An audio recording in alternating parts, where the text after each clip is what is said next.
You are listening to RIFT Overcast. It's our game, not the one we made, it's the one we play. The team here plays the game a lot. We really think differently about MMOs than what a lot of people do. Our game isn't the game it was a year ago. This game changes all the time. Since launch, we've been non-stop planning on what to do next. It's all about listening to the players. Hello everyone, welcome to RIFT Overcast. My name is Matt, and with me as always is Joe. Hey.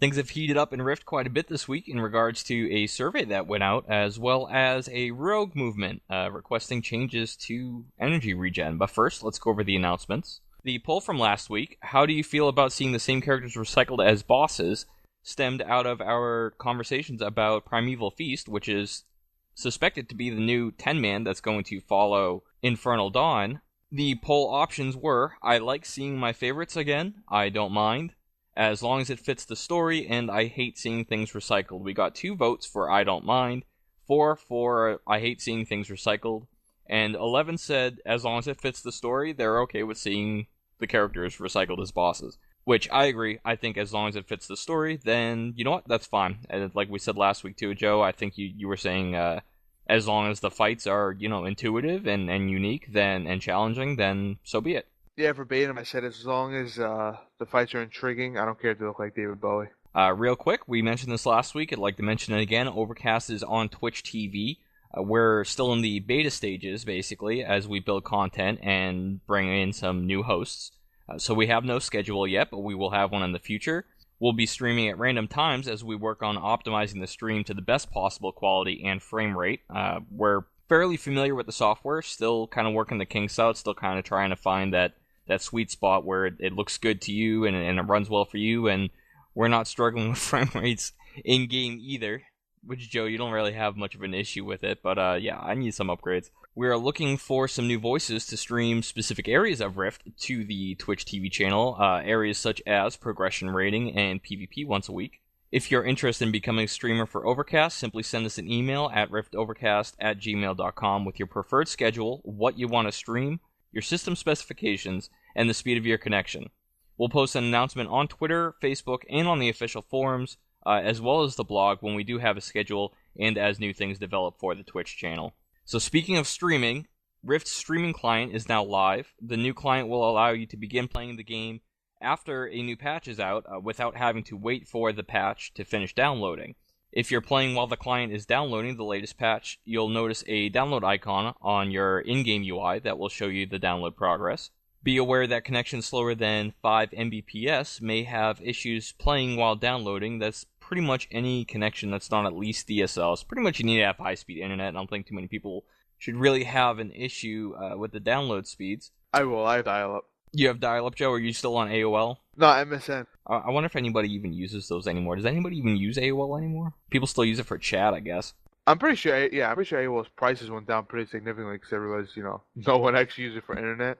So there's probably like a much cheaper plan now just for chat. Dude, I remember, just real quick, I remember back in the Diablo 2 days, I used to cycle between my free time on NetZero and my free time on Blue Light, which was like a Kmart ISP. I remember NetZero. I do not remember Blue Light.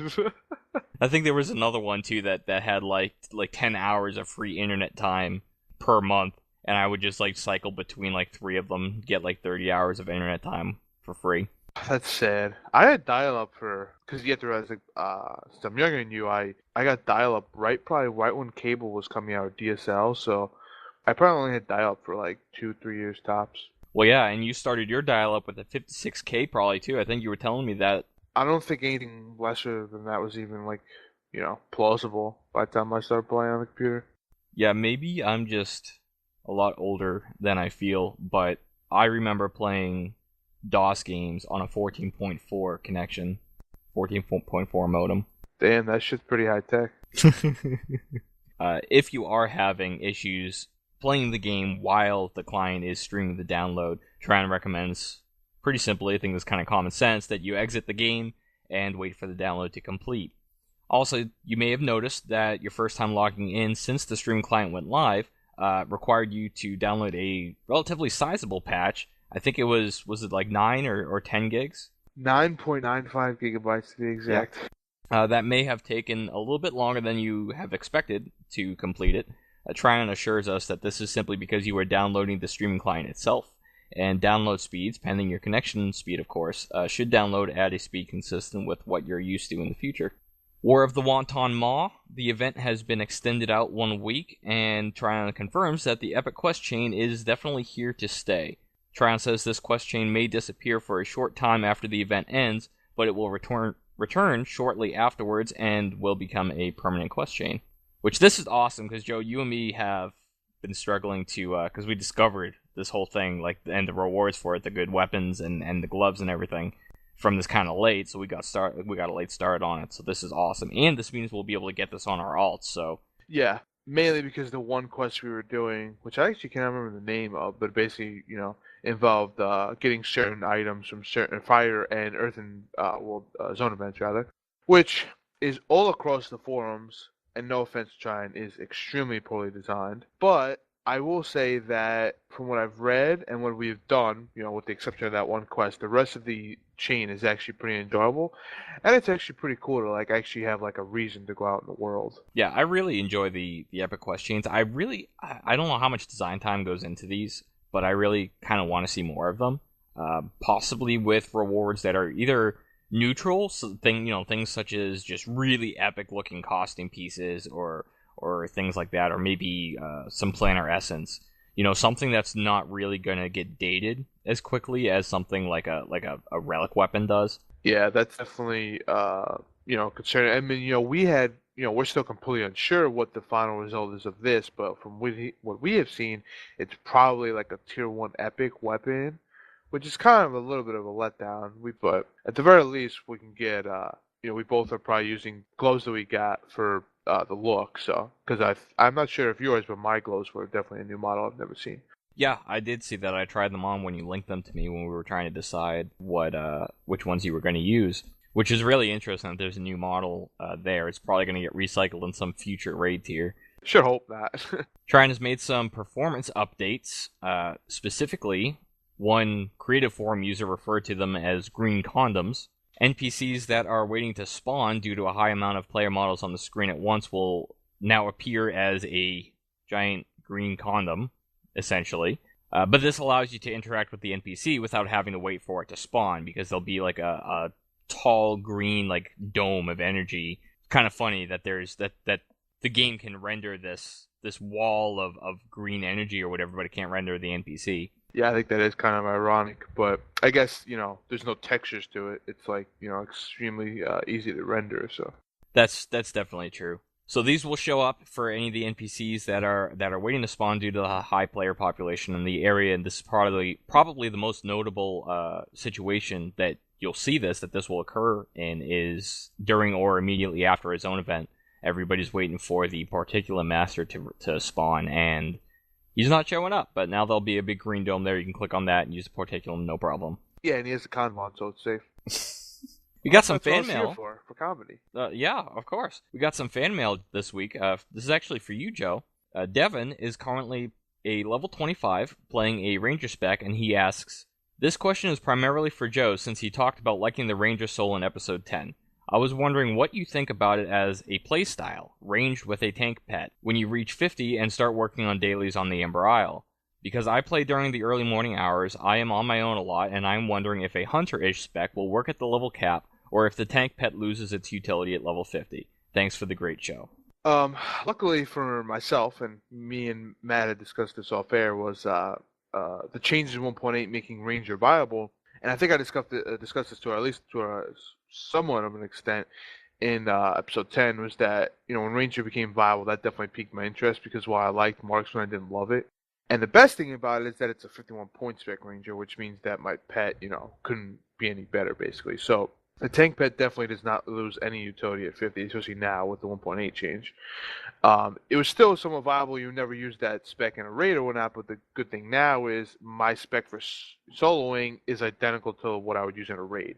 So I don't have to waste an extra, slot, a roll slot, basically. And I will say that the boar the tank bet, has an AoE taunt, and I have to admit it's absolutely terrible. Though the misdirect divert rage compensates for that a lot, especially if you do that in like Rain of Arrows, and it only has a minute cooldown. So unless you're just constantly doing AoE pulls, the tank put is Sorry about that. Tank pet has the best utility possible, especially on Emerald, because the mobs there are ridiculous when you first go there, especially as a fresh 50. I actually remember going there with like mostly blues, and couldn't imagine how long it was going to take to kill one of the mobs, but obviously as your gear increases, that'll become easier and easier. How's the boar survivability holding up on the Isle for you? I mean, for me, because not that neither one of us is, very well geared. We basically are, both of us are on, I am at the absolute minimum requirements for tier 2 rating. Matt's a little bit beyond me. But for a fresh 50, as long as you have your heal rolling, and unless you aggro like 3 or more mobs, you should be absolutely fine. And I say 3 or more mobs because Ember Isle mobs are, I would say, since they're all 52 as well as the 50, are probably double the HP of a 50 in like Stillmore or Shimmer Sand, etc. When you get to my point, it's not so much that the pet gets any stronger. It's just that you'll be doing so much more damage. The mobs are just dead so much faster. So it's not a great thing, the instant unit 50, simply because the amount of damage you do, it might be a little time consuming to kill the thing. But your pet should stay alive, and as you get gear, it just will become easier and easier. Yeah, I suspect that the Ranger is probably fairly good for questing on the Ember Isle. Although, how has it done? How has it held up for you? Soloing rifts, or have you tried to solo any rifts yet, especially like major ones? With major ones, if I'm definitely not doing a major Umbral event or rift, because those things just absolutely crush me no matter what spec I'm. If I'm doing a major though in Stillmore or something, it's fine. I mean, because the majority of the major rifts I can pull 1 to 2, maybe even 3 mobs at a time, and I do enough damage that it's fine. It might be pretty rough for a fresh 50, but regular rifts, mono rifts, are completely cake, quite frankly. So he shouldn't have any issue with those, even on Umbral as a fresh 50. So let's move on to the discussion a bit, 'cause I was going to put this in the announcements, but there's actually quite a bit to talk about regarding this. There was a survey that went out. The post from Zan says, over the next week, some of you will be receiving an email from Trial Worlds asking you to participate in a short survey that will help us get to know you better and help us understand how we can serve you better as Rift continues to evolve. He said a bit more. I'm just going to skip over the rest of the post, but this actually upset many players, mostly because they feel that this will prevent Tryon from acquiring quality feedback from active players as opposed to new players in inactive or trial accounts. Though we can't confirm that the survey can actually select from accounts that are not currently paying a subscription, we don't actually really know how the survey is, or how they're selecting people. They simply said that to ensure that we get the best possible sample, we're going to be sending the survey to a randomly selected group of accounts. So not everyone will receive one, but we did want to give you the heads up that we are sending out some surveys, and they are legit. I don't think the surveys are as random as they say, quite frankly. Because for one, I doubt they're sending anyone who's inactive. And I doubt they're sending to someone who plays an hour a day, just to be, honest, because I have more faith in Tryon than that, quite frankly. I don't think they have a way. I don't think that they're really going to tell. I don't know. It's weird because his statement says we're going to be sending the survey to a randomly, I'll keep that in mind, selected group. So okay, kind of seems like we got a little contradiction here. How can something, a randomly selected group? It sounds more like that they chose a certain grouping of players. Yeah, and then sent out like a group of maybe 500 players, and then sent out 200 surveys, kind of thing. No, what I think is they kind of tone down. Obviously it's not like every player, like I said, it's 500. Hell, it could be even as much as 10,000 players. But obviously that initial pool of players that they're picking from has already past certain requirements that they want, whether it's time played on a weekly basis, possibly even raid progression, whatever the case may be, and then they essentially are pulling it out of the hat, a certain amount of names out of that original pool of players. Well, I'll say this, players who haven't been selected for the survey, and we're not sure how long the survey is running for, but I believe it's still running. I think they're still sending them out, unless they just sent them out all in one big bulk. But if you didn't get a chance to participate in the survey, keep in mind that there is an in-game feedback option available by clicking the question mark icon in your menu tray. And this method of feedback, it's not going to directly contribute to the focus survey that's currently going on, but you can still give your feedback on the same issues that the survey is focusing on, which is war fronts, open world, gear progression, class balance, guild matches, and arena, which kind of brings us to our next topic, and the reason why I put this in the discussion and not in the announcements.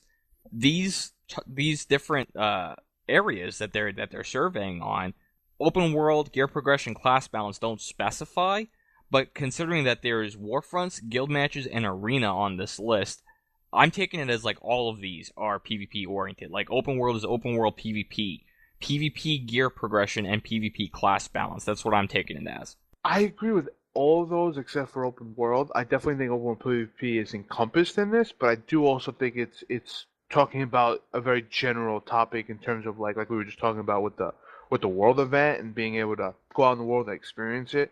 I think it's a pretty generalized thing when it comes to that. They're not only asking for PvP, they're asking for anything that makes you get up and go do stuff around the world. They're basically asking like, are you satisfied with that? And if not, should they develop more of it? Well, if open world isn't specifically open world PvP and gear progression isn't specifically PvP gear progression, I certainly hope that those are included, because those are two of the biggest complaints about PvP. Obviously, there's a lot of big complaints about the PvP right now, but those are two very popular topics. I think that it's really smart on trying to finally, be doing, whether it's surveys or any type of feedback to PvP, because as much as rating is a big part of this game, I think there's another huge population in this game that plays strictly for PvP, and we both know that there's like numerous problems with it. And I don't even PvP often, I just see it because numerous threads on the forums, people talking 50 chat, general chat, you name it, it's all over the place that PvP needs, new features, and it needs fixes of the current available features. Well, you couple the subjects that are being surveyed on this random survey with the fact that Tryon has told us that patch 1.9 is going to be PvP oriented, and I'm thinking that's what this survey is for. It's you put that all together, and I'm seeing guild matches and arena and some new Warfront stuff, possibly rated Warfronts in maybe as early as 1.9.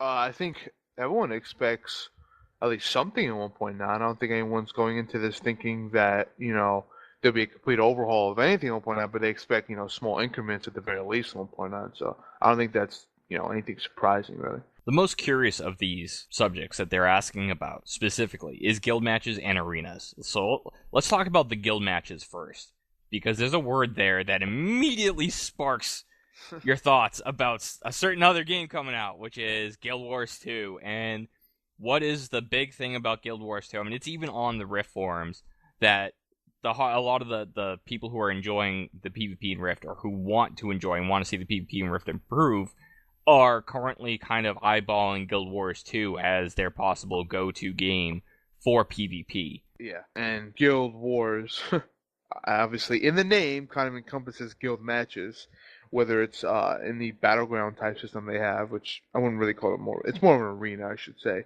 And even War vs. World, even in the short beta weekend, people have been talking about how it encompasses a lot of guild versus guild, because guilds, not necessarily as a whole, but a big chunk of their players will go out and defend their specific base or whatever it may be. So it definitely still has the feeling of big guild battles. And I don't think it's a coincidence. I really don't. I think it's, they're kind of putting feelers out, seeing if that has any traction, and if so, they might start development on it. I think that arenas, though, are completely inevitable, because people have been asking them for one for a very long time, and I kind of feel like, with the exception of like adding more battlegrounds, what else are they really going to do, to that? They're going to have to add another whole new feature, not just add on to previous features. And arenas are kind of like, the most realistic and like easy to think of solution to that.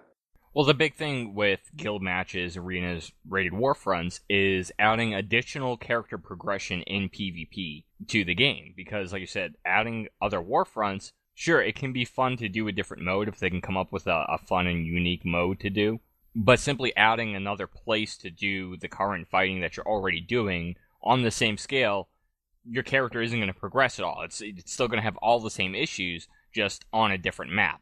So really, it's going to have to be, it's going to have to be like rated war fronts, and it's going to have to be guild matches and arenas. So you think that the guild matches is a direct response to the upcoming release of Guild Wars 2, then? Oh, definitely. I don't think it's a coincidence whatsoever. I think that they know that a lot of people are looking at that game, and that's smart, because I talked in episode 10 that no matter what game you are now, if you're already out and you are at least somewhat popular, you have to be looking at what these new games are offering. And even Triad has said in the past, they have said they play other games. So they're not going to figure out every intricate little detail and nuances of any game that comes out, Guild Wars or anything else, but they got to know like the big features that are luring someone to that game. And this is World versus World versus World, I should say, is something that no game is offering currently. And that, coupled with the extreme dissatisfaction in the last few months, I would say, with PvP and Rift, that's a huge concern if I'm Tryout. So I have to fix that like ASAP. Because, Guild Wars isn't coming out tomorrow. It's probably at least, 3-4 months away. So you have lots of development time to rectify this and, hope to salvage it. So I definitely think this is a thing to send out feelers. If you get good feedback that you expect, which you want it, basically, you get right on top of developing it. I agree, and I hope that we're right about this. I hope that all the different subjects that we're seeing in this survey that are specifically PvP, like the war fronts, the guild matches, and the arenas, is really a sign that, I'm sorry, I don't think that people that get this survey, if they, targeted the right group, I don't think they're going to get a very negative result, aside from maybe their current satisfaction, because there's two things. There's how much importance do you place on each subject in the survey, and then there's how satisfied are you with each subject in the survey. Now, obviously, you can't be very satisfied with Arena, but you can be extremely dissatisfied that they're not there. I think enough people are going to vote for guild matches and Warfronts and Arena as being very important to them, that they're going to come out and we're going to see some of this. So I hope that we're right about this stuff, because I would love to see. Obviously, like, we had a whole episode dedicated to PvP with Mythblaze, and this was all stuff that we talked about during that. Was it episode 7, I think? Actually, I think it was 8. We don't even know our own episodes. We can't even keep track. We're 11 episodes. We're that deep good, now. guys. We're that good. Okay. We're that good. Well, there's another huge draw to Guild Wars 2 right now, okay? And this is definitely about Rift, okay? So bear with me, but the whole world versus world thing, the whole, realm versus realm, the RVR and the open world, massive sieging and all that stuff going on. We talked a little bit about the concepts of sieging and such in Rift, and I think Rift would be, a great plane to get that in. And I wonder if that's why open world is on the survey. I wonder if that's encompassed in that, is maybe they're considering some kind of lake feature. I was actually surprised they didn't specifically either write lake or like next to open world. They said like in parentheses like PvP lake, because I think if I were to pick something people want like ASAP, I think that actually would be, I think people would be satisfied if arenas and guild matches rather were like in development and were, Trying definitively came out and said, they're coming. But I think if they were to launch a lake, like say in 1.9 or something, they would keep a lot of people satisfied. That coupled with what I just said, saying the other stuff was in development and will be coming. Like, I think that and maybe arenas, I would say, are the two most things they need to add, like the fastest, because I think they're both extremely desired by PvP player base in this game. Very obviously are, and you definitely hit the nail on the head, because we ran a poll a few episodes back where we asked our listeners what features of PvP they wanted the most, and the winning vote was for open world PvP, was for some kind of lake content or fortress sieging. Honestly, couldn't be less surprised by this, if there's even a word by that. Like, absolutely 0% surprised that they are even looking into this. It's just, even if Guild Wars wasn't coming out, I'd still think that this would be a huge thing they'd be investigating. I just think Guild Wars amplifies and magnifies the situation even more. Well, if you look at the games that are out in 2012, it's very obvious, first of all, that PvP has become a huge, probably before WoW Arena, but I think WoW Arena, because WoW Arena became an esport, really kind of reinvigorated the emphasis on PvP in an MMORPG. And of course, there are a lot of diehard Dark Age of Camelot fans that really enjoyed Fortress Sieging then. Lineage 2 had Fortress Sieging, and now in 2012, we're looking at Star Wars is doing the Old Republic is doing rated war fronts or war zones as they call it. That's supposed to be out or coming out soon for them. The Secret World is a 3-faction MMORPG that has a lot of sandbox elements to it and is going to be very heavily focused on PvP and 3-faction PvP. So that's going to be an RVR style game. And then you have Guild Wars 2 that's going to have RVR in addition to having its 5v5 instance PvP. So to stay in the game, you really have to do this. And even if the PvP community in any MMORPG, no matter which one you're playing, is a minority, it's still an extremely sizable chunk where if you lose that community, I think you're going to lose a very significant bulk of your subscribers. I think that, and I don't know. I think that whatever they do to the changes, not that they have to do them necessarily like really immediately, because like I said, there's tons of development time. But they just have to come out and announce, which is something Tryon doesn't really do. They always try to keep very quiet about all their plans. But I think this is something they almost have to like break the mold. They have to straight up say like this is in development, because if you don't do that and people don't know it's coming, well, they have done that. Because they have told us that 1.9 is going to be a PvP patch. It's Well, going yeah, to be but like the PvP patch. but they haven't specified what's in it though. So PvP patch could specify there's 2 more battlegrounds or war fronts rather. That's true, but I think that this survey is a really good indicator. I hope it goes through. Man, if we saw guild matches, arenas, open world PvP, I think this would do wonders for Rift's subscription base as well. Not just maintaining the people that are already there and looking for these features, but also attracting several new players that are currently eyeballing other MMOs. I just think this is a huge reflection on, in the last couple of years, people have now want like games to focus on everything. Like, I don't know about you, but I feel like even 3 years ago, you had MMOs that were more focused on one thing. It was either you're a PvE game or you're a PvP game. And there was a couple exceptions. Some games did both, but when they did that, one was always clearly what the focus was, and the other one was almost like, enough to keep you satisfied, nothing spectacular. Now I feel like everyone wants an all-in-one, experience, and that I think this is a huge reflection of that. I definitely agree that that's how the genre has evolved out, but it's also a good thing. I mean, it makes perfect sense, right? Because if you find a game, if you find an MMORPG that you like, first of all, you consider the nature of the game, where you're in a whole world. This isn't you're at some menu like Diablo 2 on Battle.net or the Call of Duty match menu or something, where you're at some menu and you just join games and join matches and do stuff. This is a completely open and persistent world in this genre, so it's natural that people would want it to encompass a wide variety of things, and also over the ages, the different genres within the genre, such as role-playing, PvP, epic questing and stuff, things like that have all evolved. They've all acquired their own sizable followings, sizable communities, where that's what the that community plays an MMORPG for specifically.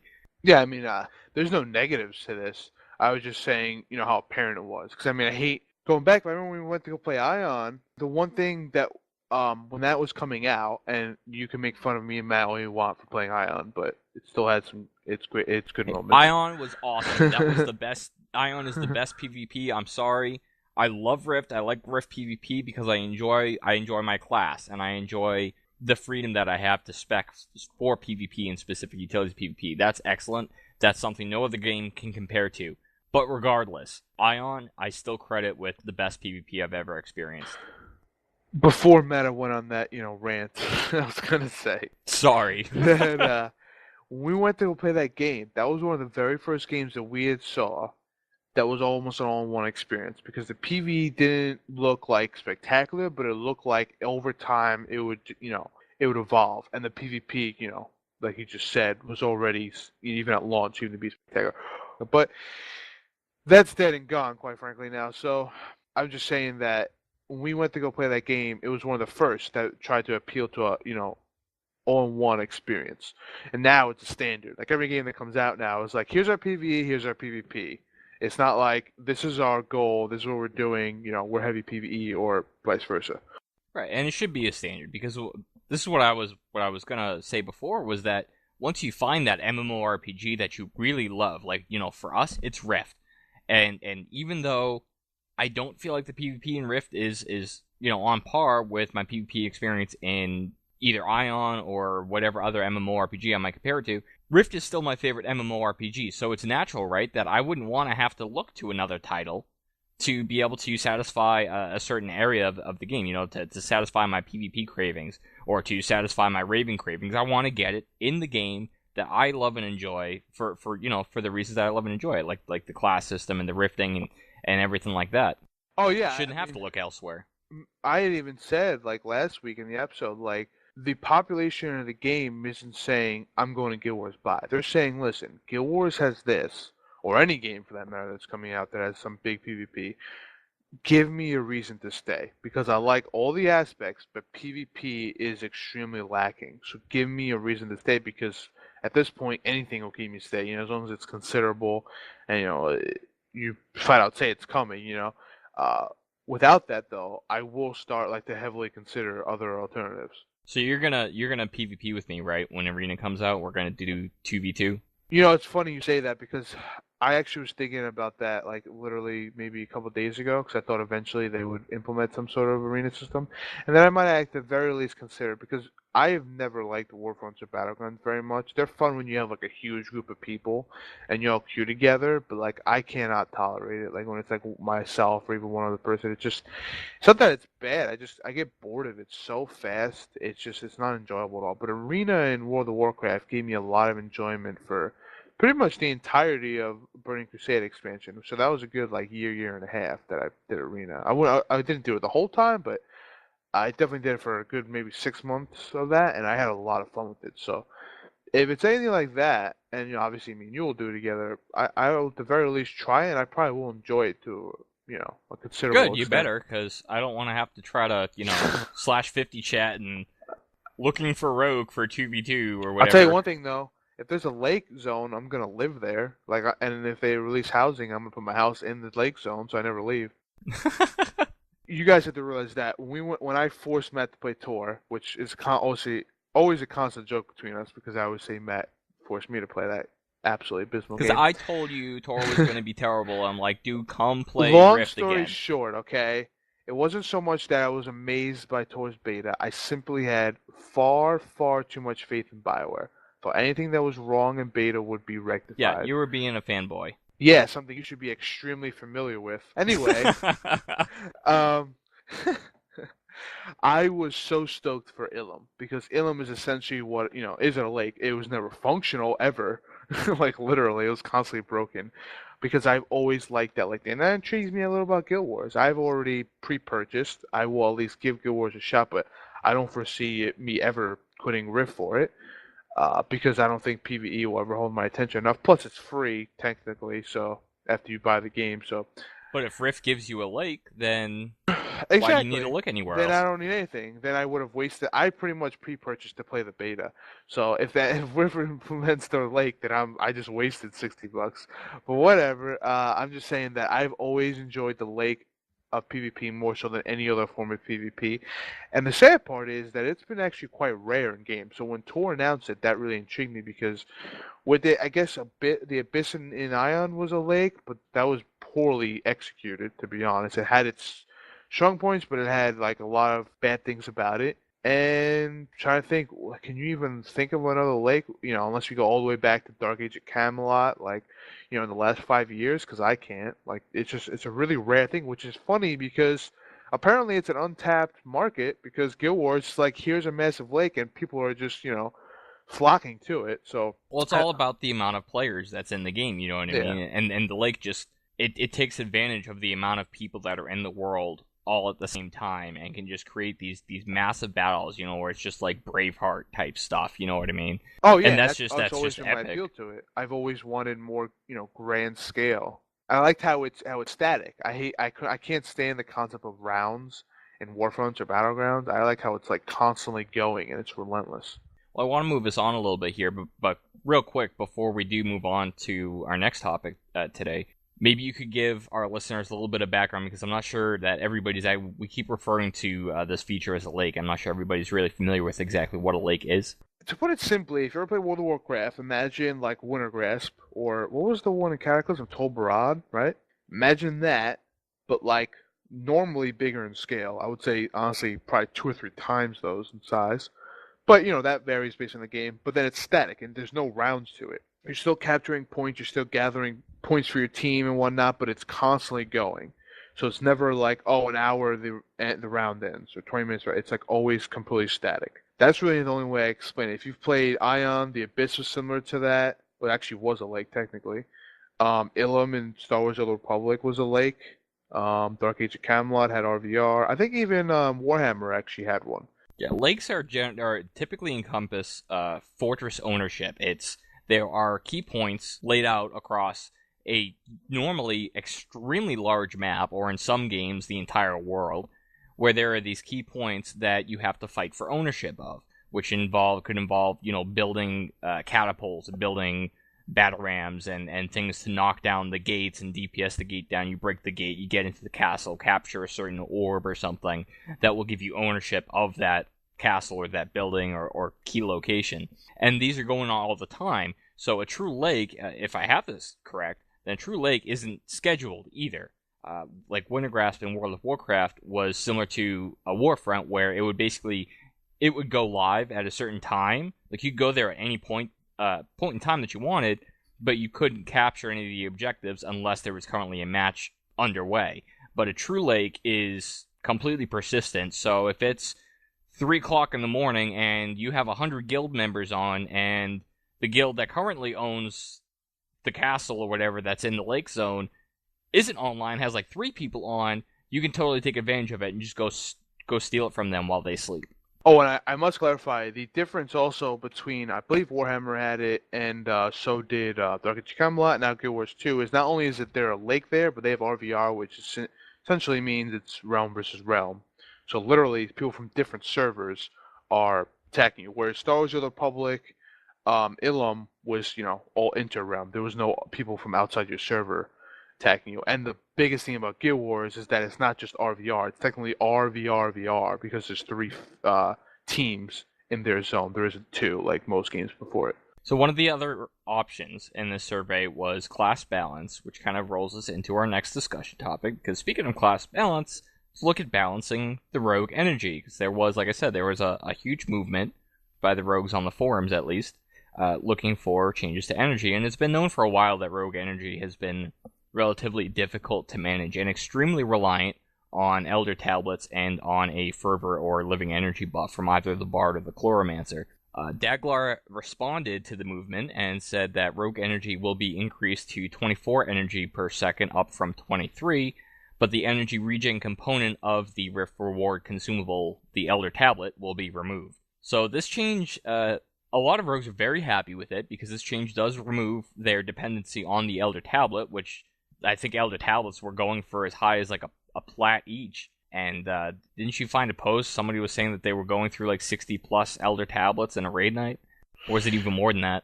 Yeah, I would say that was about approximately one. There was more than a plat. Like a kid actually screenshotted his server, and they were generally around a plat and a half each. So there was like a stack on there for like 65 plat or something. It's like 50.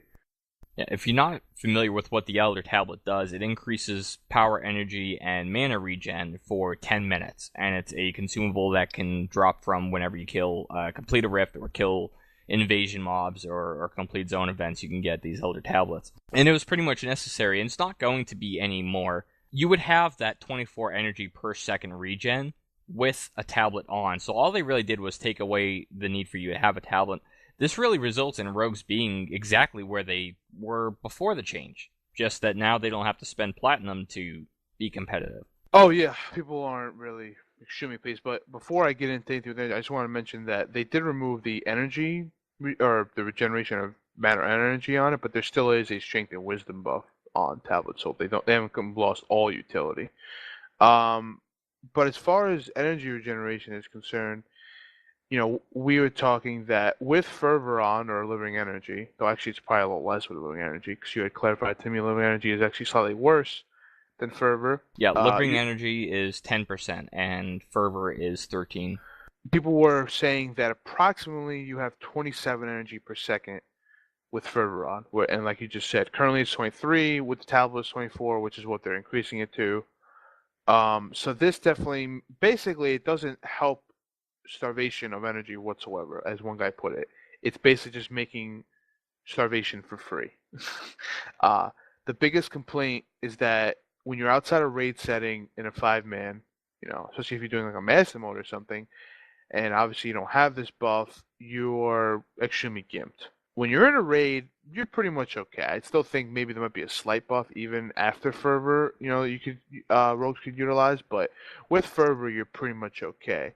And the big reason why there's such an argument, or why Tryon really has been resistant to change anything, at least from what me and Matt have surmised, is that if you remove fervor or give this buff like by default to a rogue, this buff is almost completely irrelevant to the other 3 callings, because mana you can manage by yourself. Same thing with rage. So the warrior, the cleric, even the mage, they really have no utility for this buff whatsoever. If you make it so rogue doesn't, this buff is completely and totally obsolete. Warriors use power, by the way, Joe, not rage. I use rage. I say rage rather because it is rage. I'm sorry. It's power. It's rage. No, it's power. It's rage. No. Rage you build from 0 and then expend. Power you have 100% and you use it like energy. It's closer to focus if you're gonna relate it to a WoW resource. It's rage. God, you're terrible. I hate you. I'm just a really, really good troll. It's power. I'm sorry for the misstep there. I've read a few posts from rogues that are actually saying that even in raids with fervor and a tablet, or with their 27 energy per second regen, they're still actually running And I've actually run into it myself too quite a bit. Although there's been several changes to energy, so I'm not sure if it was the same, because the last time that I raided on my rogue was shortly before Hammerknell came out. I think like a couple months before Hammerknell came out. River of Souls was old by that point, and Gilded Prophecy had been out for a little bit, if I remember right. But I ran into this issue too, and it was most prominent for me in my melee specs. Yeah, I was actually about to say that people have been saying the melee specs in particular probably need even further, more than 27, simply because they just either rely on really costly abilities. And the other thing I've read, which is definitely true, is that spamming AoEs is what kills you. Like if you do trick shot or something, you're doing an AoE pulls, even with 27%. Oh yeah, trick shot is horrible for energy. Yeah. But people are saying that it's not fair, though, because warriors can do their AoEs, without even a thought in the world. They just spam it regardless, whereas rogues have to, watch their energy, which is plain, isn't fair. Yep, definitely. And, a lot of rogue players have felt like they've been getting the short end of the stick for quite a while now. Can't imagine why. Sorry, sarcasm took over. Well, Tryon really seems to be very reluctant, very oddly reluctant to me, from the way I see it, that they don't want to buff rogue energy, they're afraid to do it.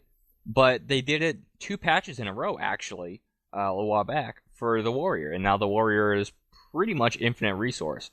But they don't want to do it for the rogue, which just really kind of sends me for a loop, because I think that warrior's damage is currently tuned significantly higher than a rogue's, to be honest. Rogue has a lot more dependency on a lot more abilities than a warrior does. It's a much more complicated rotation.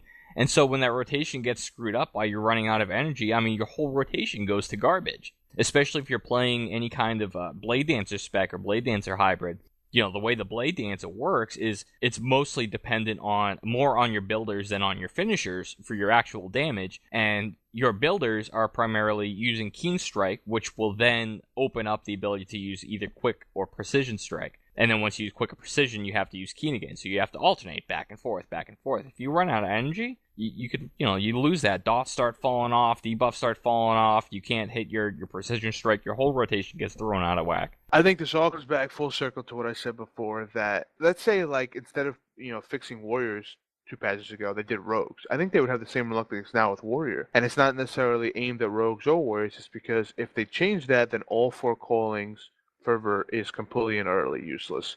So before they figure out, how to change that, they're not going to do anything. And that's why when, was it Daglar that announced officially that they were putting up to 24 energy per second, he said we aren't looking at fervor changes at this time. Not that they never will, because they're probably still internally trying to figure out what they're going to do. I mean, some people have thought of suggestions. One was like give the warrior a buff similar to living energy and fervor, so that way at least 3 calling savage, so there's always a chance even in 5-mans that at least one person in your group has the buff. This is definitely not a long-term one or a very good thing, but at least short-term it does something to, kind of bridge the gap until they find a better solution. I think a better solution could possibly be, like, I wonder if Trion would accept this. I wonder if the rogue community would accept this. What if they put more emphasis on increasing the damage that you can deal with bleed and damage over time effects, and perhaps increase the duration of those effects so that you're less reliant on your filler abilities, such as like Savage Strike for the Assassin. That would mean that essentially you play kind of similar, if you played World of Warcraft, you play similar to a Feral Druid. Feral Druid energy in World of Warcraft it had the same kind of issue that rogues in Rift have. The difference is that a Feral Druid, they were designed mostly around bleed and damage over time effects, and it was possible and it was plenty viable. You wouldn't fall behind. You can ask Joe. I played Feral Druid for a while in our raids, and I was up in the top 2 DPS, top 3 DPS every time. So I was very competitive with it because I learned how to pool my energy. So I would put up my 3 main bleeds, and then I would be out of energy. And I would pool my energy. I'd get up to like 40, use 20 for a filler in between if I don't have to refresh yet, and then let it come back up to 40 or 50 or 60 or whatever I needed to quickly refresh all my bleeds again. And I wonder if the rogue community and if Trion would accept that as an alternative. I don't think it's a bad idea at all. The only problem I see with this is like some people just don't want to have that play style. They flat out want to play how the rogue is currently designed. So it's only a little hurdle, like especially if there's multiple melee specs, so you can't make them all play very extremely similar. I mean, that's the whole point. You play different melee specs. The playstyle is completely different.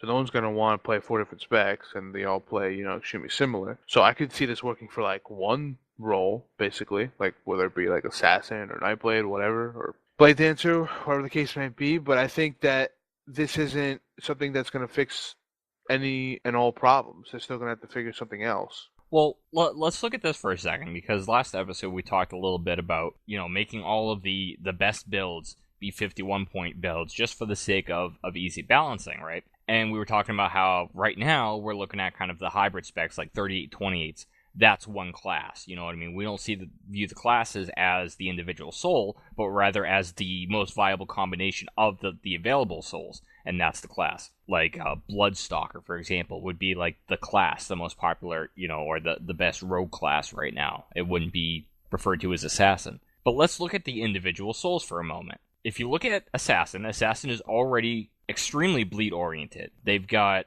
let's see, the Jagged Strike, Impale. I think Jagged Strike is out of stealth, but they could make a change to that too to help the bleed orientation of the Assassin. So they have Jagged Strike, at least as an opener. They have Impale, they have Puncture, they have Expose Weakness, which sort of works like a dot. It enhances the damage dealt by bleeds, but it counts as its own damage source. Every time they crit, they put up a bleed. So they have at least 3 to keep up. So that would already fit very well into this sort of new model for the rogue.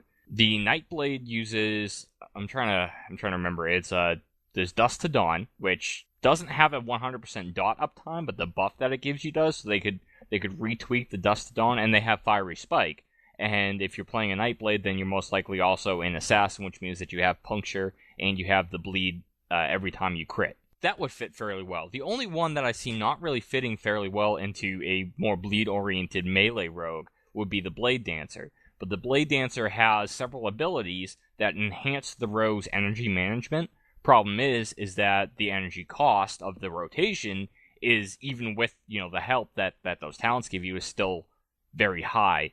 So they could tweak the Blade Dancer individually at the very high numbers, such as anything that's above 38 points spent in Blade Dancer. That's where they could put all the energy buffs in that, so that Blade Dancer is, remains as the sort of, nuke spec that's not reliant on bleeds, but will, if you go deep enough into it, if you have to spend enough into it, it would actually, it would be efficient enough to sustain the burst damage. I don't know why they can't. I mean, I'm not opposed to any of the changes you said, really, I'm not. But why can't they just simply go into Bard and Chloromancer and change what Living Energy and Fervor do? Make them do the same thing again. Instead of doing energy regeneration, I don't know, They both increase damage of the raid statically by 3%. Problem solved. And then they bump rogue energy up to 27 per second. I just solved everything. It's definitely a possibility. It's definitely something that they would have to look at, because if they are considering changes to rogue energy or additional buffs to rogue energy regen, then obviously Fervor and commonly referred to as Clover, the living energy buff from Chloromancer, would become pretty useless. If that, or it would make it so that warriors and rogues don't ever have to worry about their resource. You might as well at that point just remove the resource entirely. You don't really manage mana. I don't know. I wouldn't want to completely remove a resource. That'd be kind of weird to look Mana at. is complete. Well, I'm saying that you might as well remove the resource. If it was that infinite, because of the Fervor buff, if you buff rogues, so their base energy regen is 27 per second, and then they get Fervor, and now they're at 31 energy regen per second. Oh, yeah, I get what you're saying. Yeah. Then it's an infinite resource. You might as well just remove it at that point. So they're going to have to rework Fervor. Oh, yeah, definitely. I agree with that, too. I don't think... See, I think that's what it is. They're not going to keep Fervor. They're just trying to figure out what they're going to do with Fervor and Living Energy if they indeed bump up Rogue Energy regen. What I understand, though, is, I understand they did 1 energy per second increase because that's basically what the tablet gave, but why don't they do some kind of middle ground, give us 25, give us 26? Because they're afraid that's going to be too much, and they removed energy regen from the Elder Tablet, probably because they think anything above 27 is too much. But I mean, I don't know. That's our intro. It's not the game we made. It's the game we play. Well, how many of you devs are playing rogues? Because I see it. I'm with the rogue community on this. Rogue energy is in a slump. It's not fun when you're doing a complicated rotation. Not that all the rotation, but there are some complicated rotations for rogues. But it's not fun when you're trying to pay attention to boss mechanics, trying to pay attention to your rotation, and then you run out of energy and you're constantly just waiting to do your next move. It's not fun playstyle. So it kills the fluidity of the spec. Yeah, if you can't do the rotation that you designed your character to do simply because there's a roadblock from energy, that's an obvious issue. So I don't know, maybe they're not playing rogues enough. This is a good change because it's gonna take away the cost of playing a melee rogue, but it's not going to fix their energy regen at all. Yeah. I don't know. I think sometimes I feel like Tryon overthinks it. If you honestly gave Fervor and Living Energy a very simple buff, like it just said, 3% passive damage, you just you know what I mean? What's that gonna harm the game? And I don't think they're overthinking it. I think that they're just I would rather them think this way. Okay, I would rather them do what they're doing. Honestly, I'm gonna get backstabbed by some rogue or assassinated. I would prefer them to do what they're doing and take it slow and go up in slow increments, because there's too many issues with MMORPGs. It's happened in Rift a few times. Actually, it happens in Rift all the time. Let's just look at Warrior Riftstorm right now. But it's happened to other games as well, where they overbuff something and then they have to nerf it, and then everybody cries nerf, and there's just a whole mess about it. So right now, you're making people happy with small changes, small increments. Just take it step by step and go up slowly. I'm okay with that. What would be nice is if they could at least acknowledge that rogue energy there's an issue with it. I was literally about to say that, because I think that's what bothers people more than anything, is that even up until this point where, they were like, okay, we're buffing the 24, there was no acknowledgement. So for a long while, people were mad, and they just came out and said, oh, it's being bumped up 1 energy per second. But then they didn't say there was any further issues to be addressed. If they came out and said, we're internally testing and seeing the best, route to go with this change, people would be like, okay, cool. Give us feedback on upcoming, developments, but that's cool. Yeah, saying that we're not looking at Fervor at this time is kind of telling me that at this time we don't see rogues as having a problem with energy. Let's talk about player housing a bit, because I've seen some threads. There have been threads on player housing coming up all over the course of Rift's life, every here and there, but most recently I've seen at least three threads pop up on the forums about this. And you and me talk about this all the time because you're such a fan of the Star Wars Galaxies days, and they had housing back then, right? And a lot of open land and stuff to build player cities in. This is an inevitable feature, I think. I think it's inevitable just based on player demand, but I'm always skeptical of a more theme park type world implementing housing, simply because I don't know where they're going to put it. And if they put it in a designated area, this is where all the housing goes, that feels so contrived. and like not natural. That was the whole point that drew you to. Not just SOG, Dark Age Camelot had it, EverQuest had it. You put it in the middle of the world, and it felt like realistic, like you were actually, immersed in your character. Being like, oh, like WoW. I remember WoW for a while. They always talked about they were gonna like add an island that was instant, so you put a house there. I was like, that is so useless and dumb, and completely defeats the purpose of having a house. Well, we've talked about this off air a bit too, the whole housing thing. It actually comes up between me and Joe a lot. And I think Rift is yes, Rift is theme parky. And I say theme parky or theme park-ish because at its core Rift is a theme park, but I think that it has so many open world elements to it with the epic questing taking you all over the world to do all different tasks. Zone events or not zone events, Rift events can happen with participation in Droughtlands, even if you're 50, or sometimes you have to go to Silverwood and do stuff. So they've really put a lot of focus on the open world, and they've put enough of it on open world content that I think that housing would fit really well in this game. I think that the current direction for MMORPGs as a genre it has become very theme park related, or completely theme park, and I think it's gonna stay that way. I think that MMOs are gonna move more towards, like we were talking about early in the episode, a sort of all-in-one experience where you can get that kind of sandboxy feel where there's exploration and there's housing and there's role-playing and weddings, and then there's also your instance dungeons, your raiding, your PvP and arena, your lakes, all that stuff. I mean, that would be the miracle game, to actually implement all of that stuff right. I had talked to you for months, probably, a long course of time, that the biggest problem is that when sandbox games come out, the world is always so good. There's, cool side activities, but they always lack an end game. They have side activities, but they never actually have like main activities to do. And the first game that comes out with a sandbox type world, a sandbox attitude, but adds theme park type end game, assuming it's well, good and polished, will conquer all. Period. And I think that's going to be Rift. Because we talked about Plain Touched Wilds last episode, right? What's to say that we're not going to see Plain Touched Wilds? Probably, if we're going to see it in an upcoming patch, or a patch this year for that matter, I think it's going to be, or very well could be, 1.10. We'll see Crucia, and we'll see the Plain Touched Wilds in the same patch, and this whole city zone thing that we're seeing, and everybody knows Crucia is going to be the next dragon, right? It's going to be the plane of air, so it would make sense that the city zone was in the air. And what if the city zone was above the Plain Touched Wilds, and the Plain Touched Wilds itself was just like open land, where you could do player housing and player cities?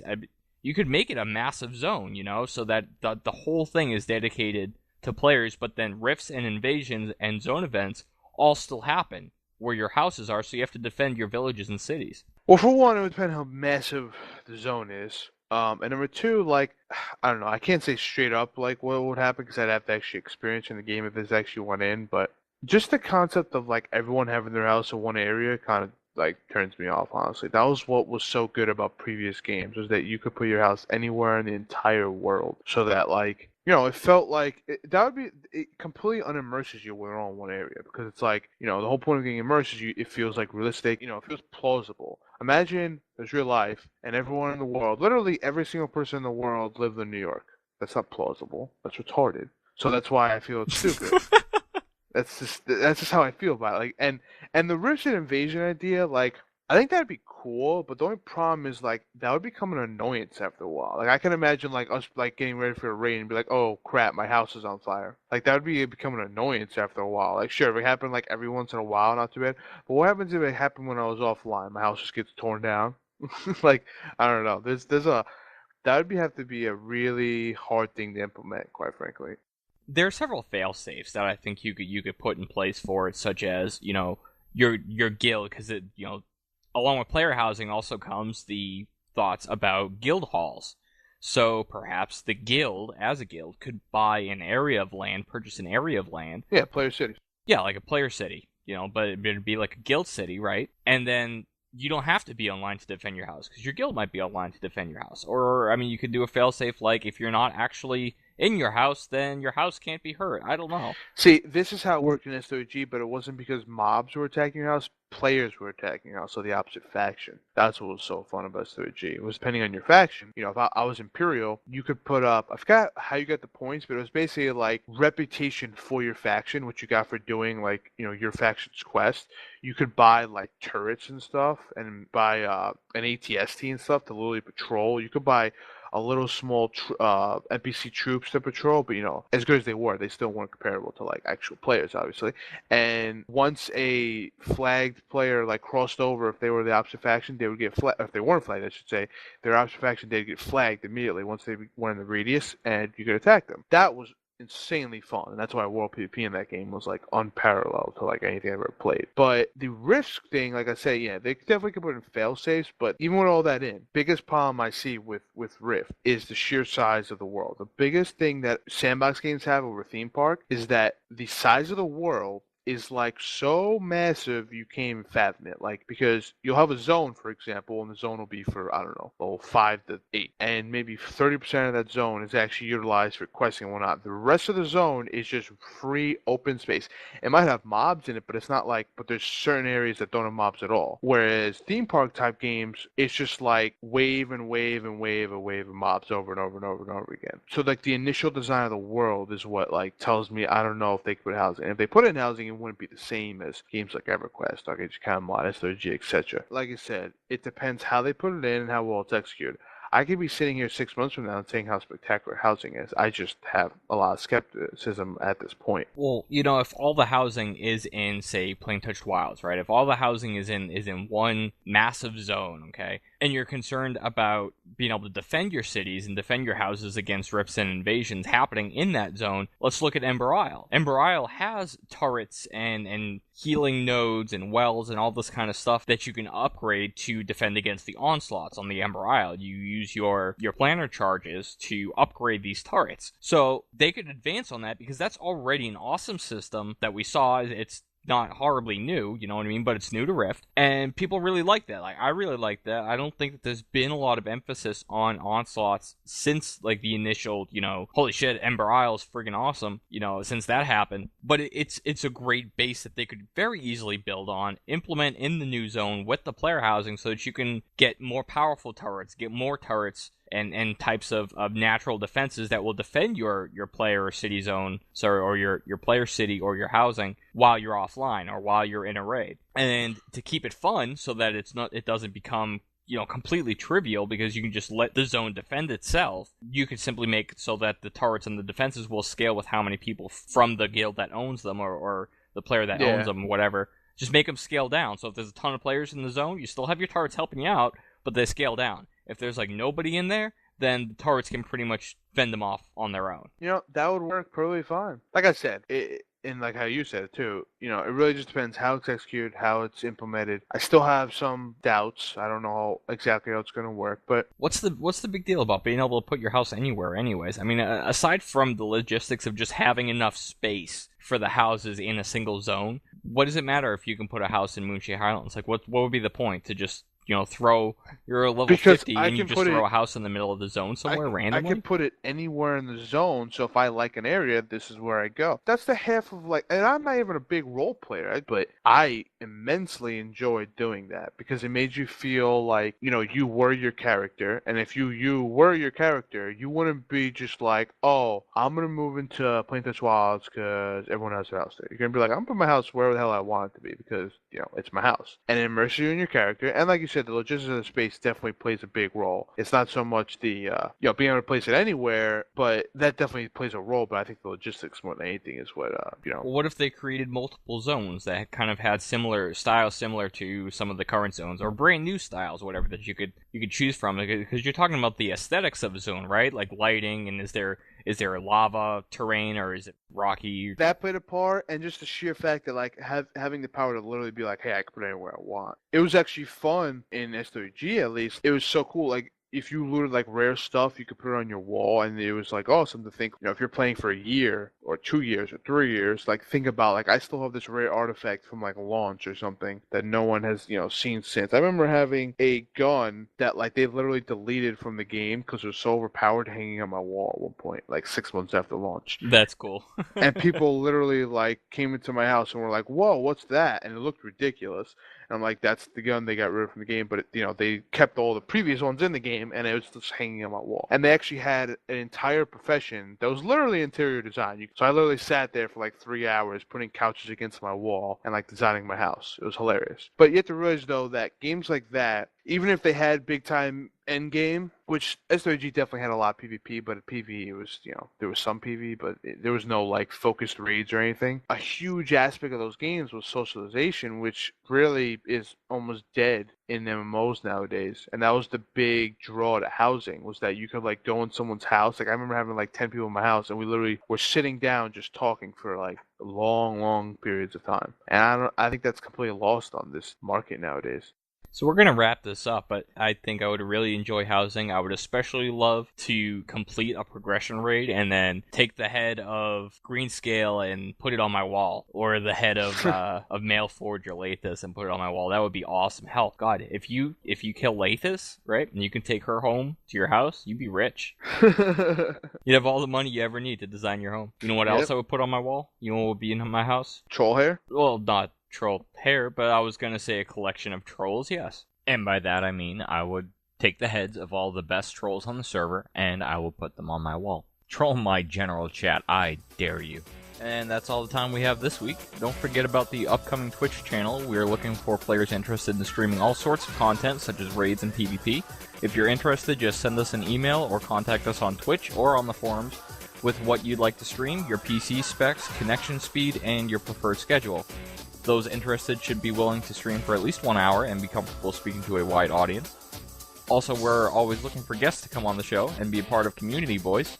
So if you have any area of Rift that you're especially passionate about or have extensive experience in, be sure to contact us via email at riftovercast@gmail.com, on Twitter at riftovercast, or on Facebook at facebook.com/riftovercast. You can find Overcast on Stitcher Radio. Just visit Stitcher.com, search Rift Overcast, and add us to your favorites. You can subscribe to Overcast on iTunes using the link on our blog at riftovercast.blogspot.com. Also subscribe to us on YouTube at youtube.com/riftovercast, and our live stream on Twitch TV at twitch.tv/riftovercast. As always, we want to hear your opinions on both the show and the game, so be sure to leave us a comment below, and we will see you next week.